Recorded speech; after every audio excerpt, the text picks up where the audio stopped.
Hello everyone, I'm your hostess with the mostest, 8-Second Gaming, and in today's video we are going to be talking about the best perks for every legend in Apex. Season 20 has been going on for a little bit now. I've had some time to play around with it, see what I like, see what I don't like, see what works, see what doesn't work, and now I'm going to be sharing this information with you. But if you guys are really looking to take your Apex skill to the next level, then you need to check out the GameLeap website right now. Over there we have top level coaches creating the best, most highly informative guides to make you the best player you could possibly be. We have legend guides, gun guides, VOD reviews, and much more, so click the link in the description, pick yourself up a membership, and start to improve today. But okay, with that out of the way, let's hop into things, and I am going to be doing this class by class. So we're going to start with the Assault class, go into Skirmishers, Recon, Support, and then Control. So kicking us off, we have Bangalore, and for her level 2 perk, you are going to take the Reduced Ultimate Cooldown. Reducing the cooldown by 60 seconds is huge, and having your ultimate to play around with more in fights is going to be such a good addition for Bangalore. Her ultimate is very multi-purpose. You can use it to delay pushes, you can use it to push behind, you can use it to cut off rotations. There's so many different things you can do, and having it up a lot often is going to be very strong. And for her level 3 perk, there are, some good options with both of these, but the better one is going to be the Cover Me. This is going to be the auto ping enemies when they trigger your double time. This will allow you to not only know where people are shooting you from, but also play around your smokes a lot easier. Because if you know that there's no cover around you and somebody triggers this, you'll be able to spray through your smoke and be able to hit somebody without even having a digital threat. Again, a very strong addition for Bangalore, so take those two. Next up though, we have Fuse, and for his first one, you're going to be taking Scar Tissue. This makes it so you take 50% less damage and no slow effect from the mother load. One of the biggest things with Fuse is once you drop your mother load on somebody, sometimes you're not able to push off of it because you don't really want to take the damage and the slow effect from the fire. But with this, you're going to take a lot less damage from the fire, so it's going to be a lot more effective for you to actually be able to push through this, and you're not getting slowed either, so you can be on top of somebody extremely quickly. You also do get wall hacks on people that are inside your mother load, so you'll be able to swing out on somebody while knowing where they are extremely quickly. And speaking about quick, his level 3 is going to be the Knuckle Hustler. This makes it so you have a short speed boost on successful knuckle cluster hits. This allows Fuse to play off of his damage and push people a lot easier. One of the biggest things that kind of made Fuse not that good of a legend was the fact that he was not able to follow up on any of his chaos. Once he caused it, he was just kind of there. He didn't really do a whole lot. But this makes him actually a lot more viable in fights because he gets the speed boost, he can play around that, and it just makes him a little bit easier to follow up on his damage. Next up, we have Ash, and the first one that you're going to be taking is 1 minute to live. Using your passive tracks enemy positions on map for 60 seconds. Ash did take a little bit of a hit in terms of usefulness when the Recon class did come out because their UAV scan was just a lot more useful than her Deathbox scan. But now this being able to track this team for a full minute allows you to really hunt them down instead of just having to guess where they were going to go next. Were they going to continue to run? Were they going to turn around and try and fight you? Nobody really knew, and you had to play it by ear. But with this, you know exactly where they're going to be for a full minute, and you can really play around that. And for her level 3 perk, you honestly could take either or. My personal, though, is going to be Greedy Snare. With this, the arc snare duration is tripled and can catch multiple enemies. Most of the time, people that you're going to be fighting against are going to be playing the same cover. It's very rare for a team to actually split off, because a lot of people like to group up with their team. They like to be together when they fight, and Ash can really take advantage of that. And if you guys know how to like skynade or play around grenades with a tether, you can wipe a team so easily with this Greedy Snare. Before, once one person got snared, everybody else would kind of scatter, but now they can't do that, and you can really play around and get some insane kills. The second arc snare is also a good idea because you can still snare multiple people. You could just shoot 2 out, and you can shoot out at somebody that might be taking off angles, and then to people that are playing around a specific spot as well. It does give you a little bit of flexibility on Ash, but in my personal opinion, I do think that the Greedy Snare is a better option. Next up, we have Mad Maggie, and for her level 2 perk, you're going to take Fireball. With this, the Wrecking Ball catches on fire and explodes in Thermite. This just gives Maggie so much more area denial, and that's what Maggie's all about. She doesn't want anybody that she's fighting against to have any space to play whatsoever. Maggie wants to cause chaos. She wants to make it so that you're not being able to play a spot. She wants to make it so that you have nowhere to stand, and this is what the Fireball does perfectly well. And for her level 3, again, this is one that you could go either or, but I personally have found more success with a Big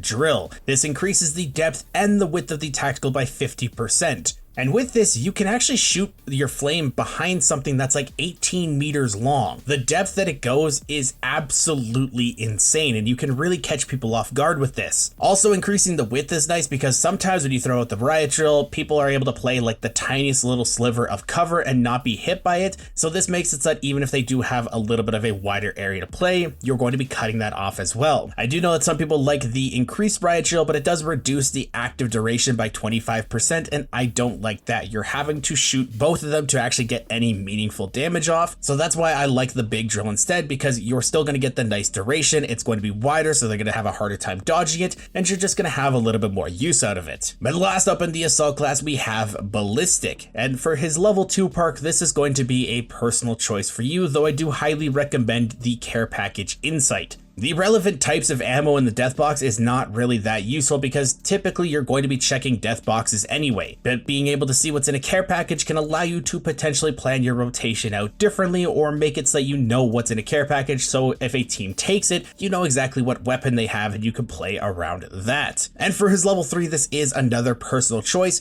but I'm going to recommend the extra bullet. Because this doesn't reduce the active duration of the smart bullet, you can potentially take 2 people out of a fight because they're going to have to really sparingly use their bullets. They cannot spray out at you or your team, so they're going to have to really take time and really think things out. And most of the time in Apex, fights are very chaotic and people don't really want to think things through. They just want to throw some abilities, throw some grenades, and Ooga Booga Caveman bring their way through it. But if you're able to potentially take 2 people out of the fight rather than 1 person for a really long time, it can help you a little bit more, and this is the one that I've found more success with. But again, it's up to you. Ballistics perks really aren't that fantastic, so there's not going to be anything really game-changing here, so just use what you personally find better. That is just the one that I recommend for you. Next up though, we can move into the Skirmishers, and the first one is going to be Pathfinder. Now for his level 2, it is going to depend on what you have on your team and also if you are in ranked or pubs. If you're in pubs, I highly recommend the survey beacon so that you can find people and go and run them down faster. But if you're in ranked, I think the ring console is going to be a better option. But this is going to heavily depend on what you have on your team, because if you have a control legend, then they already get access to the ring console, so take the survey beacon. But if you have a recon legend, they get access to the survey beacon, so take the ring console. And for his level 3, it's a no-brainer, down and away. Grapple cooldown resets on knock. This allows Pathfinder to be insanely aggressive, play off of so much damage, allows him to get in and out of stuff that he shouldn't normally be able to because his cooldown is insanely long. This is making Pathfinder an insanely viable legend once again, so 100% take this one. Next up though, we have Wraith, and for her level 2, some people might not think of this, but Sixth Sense is definitely the way to go. With this, your passive warns you when nearby enemy squad count increases. So if a team comes within your specific area, Wraith is going to warn you. And this is good not only for solo queue, but also trio stacking as well, because it warns you about potential third parties. Third parties are very annoying, so getting a call out from Wraith is going to be very game changing for you. And I know that Wraith's passive sometimes isn't the most accurate thing, but I've found that this works a lot of the time, and even if it works sometimes, that's better than no times, and it's going to save you on those occasions probably. And for her level 3, again, there's no brainer about it. It's going to be Fast Phase. This reduces the tactical windup by 20%. One of the biggest complaints that Wraith players had constantly was the fact that her tactical took forever to go off. But with this, it's going off almost instantly again. This is basically pre-nerf Wraith. So you have that just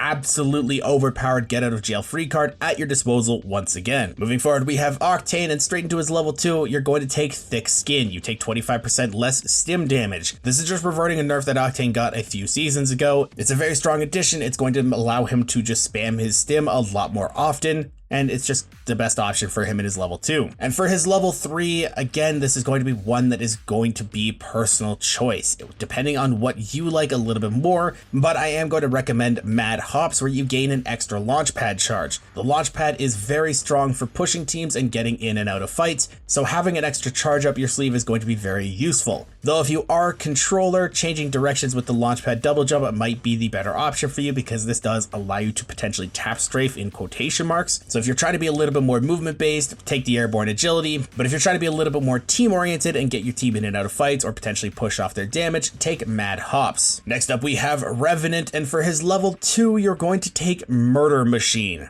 This is where you call it the number of squads within 150 meters after a squad wipe. Again, this is basically just like Wraith, where you're going to be calling out teams that are going to potentially be third-partying you, because third parties are very annoying. They're very tough to deal with sometimes, especially if you just wiped a team. You want to be able to stabilize and you want to be ready for what's coming next. So if you know that there's a team in the area after you just fought somebody, that is going to be very strong for you, and that's why I take this one. And for his level 3, it's basically the exact same thing as Pathfinder. You're going to take his tactical reset on knock. It's the exact same thing as Pathfinder. Getting in and out of fights on a knock is just so strong. It allows them to be so aggressive and so useful, and with his ultimate giving him a nice extra 75 HP, if it gets cracked and you also crack somebody, then you just jump in, knock them, get the reset on your ultimate, get the reset on your tactical, jump out, and be perfectly fine. Next up though, we have Horizon, and Horizon's perks are not super strong at all, so it doesn't really matter what you take. But for her level 2 perk, I recommend Big Bang. See nearby ordnance through walls and death boxes. Grenades and Horizon pair extremely well, so you always want to be carrying at least 2, and sometimes you can't really find them, so being able to hunt them down is a very strong addition. And for her level 3, I recommend taking the tactical cooldown, where it reduces it by 5 seconds. This is just reverting the nerf that Horizon got to her tactical, allowing you to use it a lot more often in fights, and Horizon's kit really revolves around the tactical, so getting it more often is going to be a good addition for you. But last, for the Skirmisher class, we have Valkyrie. And for her level 2, there's no ifs, ands, or buts about it. You are going to take Afterburners. You launch 15% higher with Skyward Dive. This is another one of those perks that's just reverting a nerf, and it's making Valkyrie once again viable, especially on Storm Point, because you're going to be able to get over some of those mountains once again. Before this perk, it wasn't really that worth it to take Valkyrie over just a redeploy balloon in game, but now having more rotational options available to you, especially on Storm Point, is going to be very strong. So this is definitely her go-to perk. And for her level 3 perk, you're going to take Full Coverage. With this, your missile swarm pattern goes from 4x3 to 3x5. It's going to make your missiles just a little bit easier to hit. And the other option, the full tank, increasing the jetpack fuel by 25%, there's not a whole lot of times where you should be using your jetpack fuel completely, so getting more of it really isn't that big of a benefit, and having better missiles is probably going to be the better option for you anyway, so that is what I recommend there. But now we can move into the Recon class, and first up we have Bloodhound. Now I see a lot of people going into the level 2 perk and taking Raven's Blessing, where the White Ravens charge the ultimate by 25% when activated. And yes, this is nice. Bloodhound used to have this just on their character to begin with, but actually you should be taking the tactical cooldown and reducing the tactical by 5 seconds. Now it is nice to have the Ravens charging your ultimate by 25%, especially in the early game, but actually once teams get within a certain radius of Bloodhound, the Ravens stop spawning. So once you get towards the mid and the end game, this is going to be essentially a dead perk because you're not going to be getting the Ravens nearly as often. So unless you are fighting constantly in the beginning of the game and you need these Ravens to be constantly refreshing your ultimate, then having the cooldown reduction by 5 seconds is going to be the way to go, because you're going to be able to scan people more often in fights and just be getting your wall hacks a lot more. Wall hacks are extremely important, especially in some chaotic endgame fights, so that is why I go for the tactical cooldown. And for the level 3, it's going to be Taste of Blood, hands down. Gain 25 HP on knocks while an ultimate is so good. Bloodhound is a very aggressive character while they're in their ultimate, and getting 25 HP on knocks while you're in your ultimate will allow you to pull off some insanely clutch plays. It's also going to catch some people off guard, so they might try to swing on you after you just knocked a teammate of theirs, because they're going to be calling he's one shot, when actually you're not one shot because you just got 25 HP back and you might be able to pull something off. But now we can move into our next legend, and that is going to be Crypto. Now for the level 2 perk, you are going to be taking the ultimate cooldown. Reducing the cooldown by 30 seconds for the ultimate is very strong because Crypto's bread and butter is his ultimate. The drone really isn't that strong. I know that his entire kit revolves around it, but you shouldn't be putting your drone in positions where it's going to get shot, so you don't really want the tactical cooldown reduced because you don't really want your tactical to be dying anyway. You want your entire playstyle to be based around this ultimate, so having it up more often is going to be very good for you. And speaking of the ultimate, his level 3 perk is going to be Network Expansion, where you increase the Neuralink and EMP range by 25%. This makes his EMPs a lot easier to hit, and you don't have to place it in the best spot, because sometimes in order to actually hit all 3 of the enemy team, you'd have to put it in a really risky position. But with the network expansion perk, you can actually put it in a really bad spot and not have to go as far or as risky as you would have before. So you're not going to be having your drone shot as often, which again is good because the level 2 perk, you're not taking the cooldown reduction on the tactical and you're not losing your entire ability. Next up though, we have Seer, and this is another one where he doesn't really have the best perks, so we're going to make do with what we've got.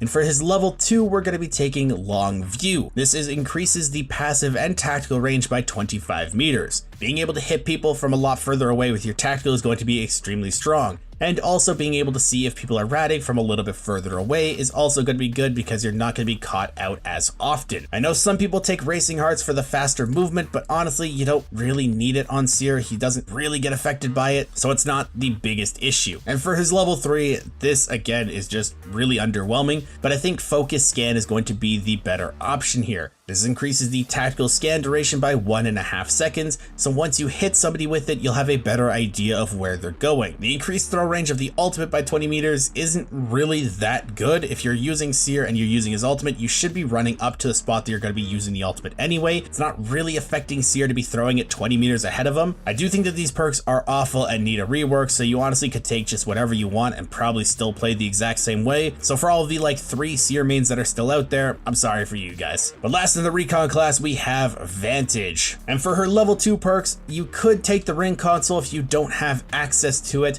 but I think the ultimate reload is going to be the better option, where the ultimate accelerants grant 2 bullets. Your sniper is so strong, and having access to more bullets more often is going to be such a big advantage for you. I can't tell you how many times I've been able to just absolutely grief teams from across the map as Vantage, and this season you're going to be able to do it more often. It's just an insanely strong addition to her kit, and I think it's going to be the best choice for you. And for her level 3 sharpshooter with refreshing the tactical on hits with the ultimate, this is going to be very good for you because you can jump somewhere, hit somebody with your ultimate, jump again, hit somebody with your ultimate, jump again, hit somebody with your ultimate, and just keep constantly repositioning, making teams also have to reposition to play around you. Or you could just keep continuously running from teams, because if they're trying to chase you down, you use your tactical, turn around, hit them with your ultimate, use your tactical again, and so on and so on. This is just the best choice for Vantage, so take that one. But now we can move into the support class, and the first one up for this one is going to be Gibby. Now because you are in the support role, your entire thing revolves around your team, so for his level 2, you're going to take Fresh Start, and you're going to revive your allies up to 50 HP. Now do keep in mind that this does not stack with a gold knockdown. You will still give them the 50 shields, but they won't get any additional HP. So if you find a gold knockdown off drop or before you get this perk, then take the auto reloading shotguns. But before that, reviving your allies with more HP gives them a better fighting chance when they get revived, so that's going to be the best option for you because your entire thing is putting your allies first. And for his level 3, I definitely think the baby bubble is the better option. Your entire team will be playing inside the bubble anyway, so having the reduced size really isn't that big of a deal, but having it up more often is going to be a bigger deal because you can play around the cooldown a lot easier. A 4-second increase on Bubble Bunker isn't that strong. If it was a lot bigger, like an 8-second increase, I would probably take that instead. But right now, Baby Bubble is definitely just the better option. But now we can move into the next one, which is going to be Lifeline. And for her level 2 perk, you're definitely going to take the increased revive speed by 20%. Her tactical is nice, but it's not an absolute necessity. So if you don't have this up at all times, it's not going to be the biggest issue. But being able to revive your teammates a lot faster is going to be very, very strong for you, because one of the things that Lifeline struggled with was keeping her allies alive while being revived. It's so easy to thirst somebody that's getting revived by Lifeline, so having them come up faster is going to help them not get thirsted. And for her level 3, this is going to depend completely on you and what you like. There is no better option here. If you want to have more care package weapons, then take the care package as a supply drop option.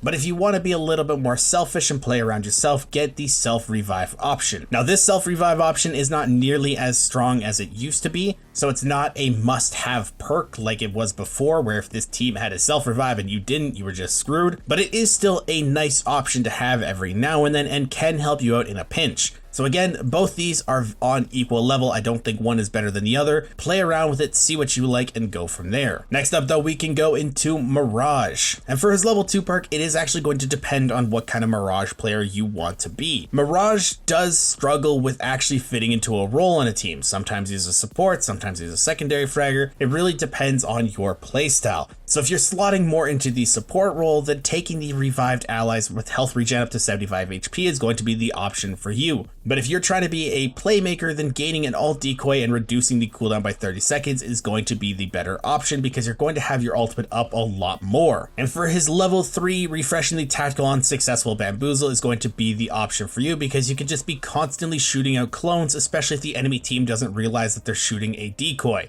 Or maybe they just don't care because it doesn't really do anything. Miraj's entire kit revolves around his decoys, so having more of them up all the time is going to be a better option for you. So that's why I take that option. Next up, we have Loba, and for her level 2, increased tactical height and range is going to be the best pick here. Being able to throw it higher and further is going to help you a lot more often, because Loba has actually slotted into the secondary fragger position in the team comp. So having a better bracelet to take really aggressive off angles is going to be a great pickup here. Now for her level 3 perk, this is going to depend on the playstyle that you are having Loba in. If you're playing her on edge and getting into more fights, reducing the tactical cooldown is probably going to be the better option. But if you're playing zone, the shopping spree where you can take an extra item from the black market is going to be the better pickup here, because you're going to be able to take more stuff from around you, and that's going to be a very strong addition. But if you're on edge, the extra item doesn't really matter to you, because you're going to be looting the death boxes anyway. And if you're in zone, you're not going to be using the tactical, so the cooldown doesn't matter. So it heavily relies on what you are doing. So get a game plan with your team before you pick this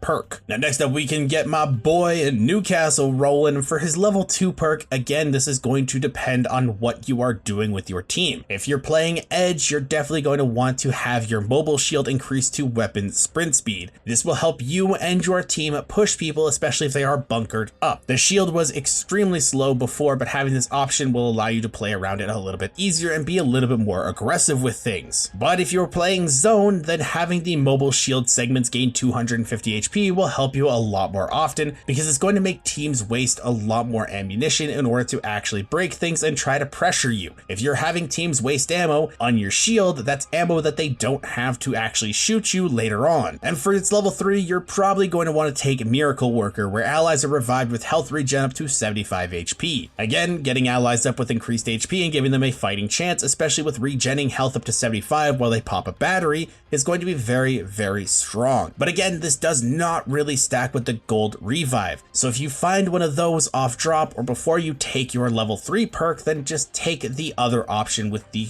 castle wall gaining 250 HP. You're also extending the energized barrier duration to 2 minutes, so it's going to make you a lot harder to push, and if you're in endgame situations, people are going to really have to play around you like this. Both of these perks are very strong options to take, but again, because supports are going to be playing around their allies, reviving them with more HP is going to be more consistent, so that is why I recommend that one first. And lastly, we have Conduit, and for her level 2 bigger jam, that is going to be the play to take every single time. With this, each ultimate jammer's damage radius has been increased by 10%, so you're going to be cutting off way more space from enemy teams. The jammers were already annoying going into the season, but the fact that they buffed them is absolutely insane. And for her level 3, like most of the other supports, it is going to depend on your playstyle. I personally take split charge because my teammates are constantly doing things by themselves and they're both taking damage, so being able to give them both shields, even if it is a reduced amount, is going to be very strong for that. But if you're just trying to play around one specific person, having the increased range by 10 meters is also going to be a good option as well, because you're going to be able to hit them from a little bit further away. So it doesn't matter if they dive head first, because you will still have the option to get them without having to go in yourself. I do personally like how split charge feels though, but I do think that this is going to be one that you are going to have to play around with, and both of these are on the same level in terms of power in my opinion, so play with these and see which one you like,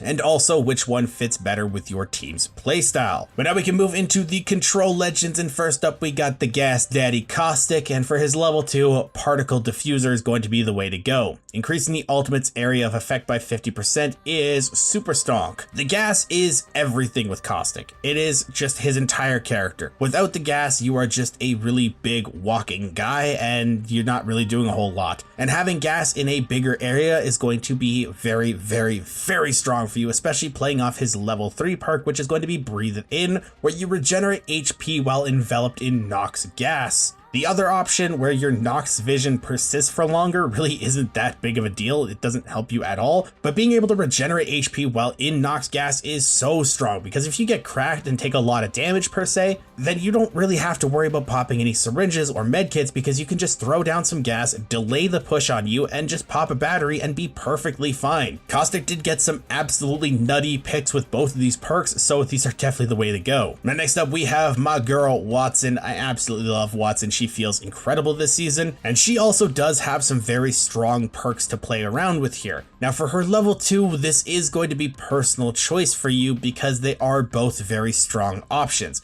Me personally, because my team plays around the generator and we don't carry as many grenades at the beginning because of this, Falling Stars is going to be a good option. With this, the pylon interceptions spawn arc stars, so you make grenades out of your enemies wasting them on you. Grenades in this game are incredibly strong, and arc stars are the strongest of the grenades because of their sticking and slowing potential. But again, Watson is a support role, so reviving allies to 50 HP with fresh start is also a very strong option as well, especially if your teammates go down often or are not playing around your ultimate as much as they should, or you just don't really care about grenades, because some people don't. Again, this is one where they're both on the same power level and depend on what you as a player want. Now for level 3, I do highly recommend Split Circuit, where you can place up to 2 pylons with half shield regeneration capacity and use ultimate accelerants twice as fast. Watson's gen is not built for the shield regeneration. Yes, it is a generator, but the reason that you use Watson's ultimate is to deny the grenades. That is why you use this. So having 2 of them being able to deny more space for the enemy team to grenade is going to be very, very strong. When Watson first came out, she was able to place down 3 of these at the same time, and the area of denial that you had was nuts. And this feels like old Watson to me, where she has just so much area to play. And yes, I do understand that the shield regeneration capacity is not as much, but again, the shield regen isn't the thing that you use the pylon for. It's just a nice little thing on top of it, but if you have 2 of them, it's the same as before, because one shield has half. But if you have 2 of them down, it feels the exact same as it did before, because one generator does half, the other generator does half. But now we can move into Rampart, and Rampart is actually kind of secretly busted right now.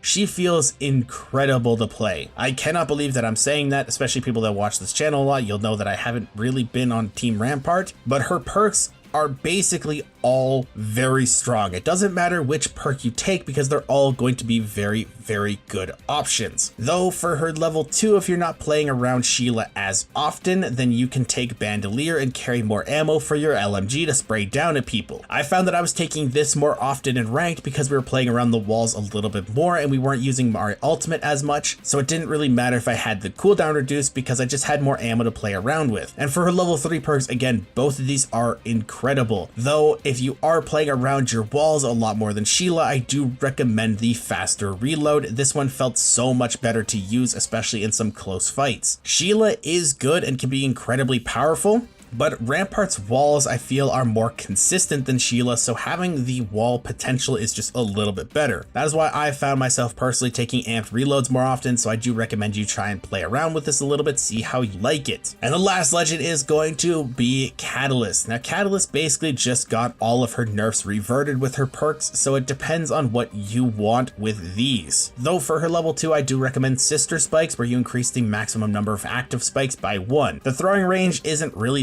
that big of a deal. You can't throw it nearly as far, so you can't just bomb people with spikes, but Catalyst is going to be setting up areas to begin with anyway, so you're typically going to be near the spot that you want to put the spike anyway, so having the active spikes is going to be a little bit better of an option. Cutting off areas of play from teams, blocking off doorways, it's just a better, more consistent option. And for her level 3 perk, honestly, I think Resilient Veil is going to be the better option here, increasing the ultimate lifetime by 5 seconds. In endgame situations where this is typically going to be used, this is a little bit better of an option. You're going to be using it a little bit more in endgame situations or to cut off vision on teams while you are fighting somebody else, so having this up for longer is going to be a little bit more useful. The only time that long veil, where you increase the length of it, is that good is if you're on a rotation and you have a really long strip of area to cover that doesn't have anything for you to play, then the length is nice to have on your ultimate, but most of the time having it increased by 5 seconds is going to be a better option. But let me know what legend perks you think are the best in the comments down below, and if you guys want to stay up to date with the latest and greatest Apex Legends tips, tricks, and news, don't forget to smash that like and subscribe button. Thank you all for watching. Once again, I'm 8 Second Gaming. I'll see you guys in the next one.